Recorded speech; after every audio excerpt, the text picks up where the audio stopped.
Welcome to JH. Today, you will learn how to access transcripts for Vimeo videos, a skill that is very helpful for following along or reviewing specific details.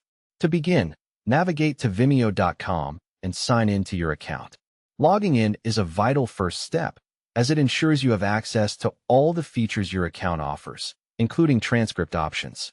While watching your selected video, look for the transcript button, which is typically found just below the video player.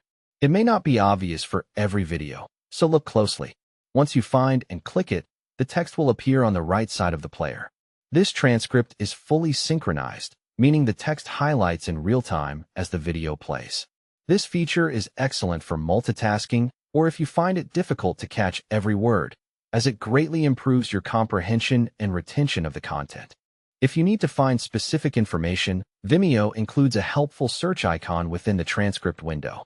Click this icon and type in any word or phrase to find exactly what you are looking for. This search function is perfect for students or professionals trying to quickly locate a specific point in a lecture. Additionally, you can customize the transcript by clicking the menu icon. This allows you to change the language or toggle timestamps on and off. These settings are very useful for working in multilingual environments or for referencing specific times for later review. Note that some videos might not have a transcript available if the owner did not enable the feature. If it is missing, there is usually no way to access it through Vimeo. You now know how to navigate and customize Vimeo transcripts to enhance your learning. We hope this guide makes your viewing experience better. Happy viewing!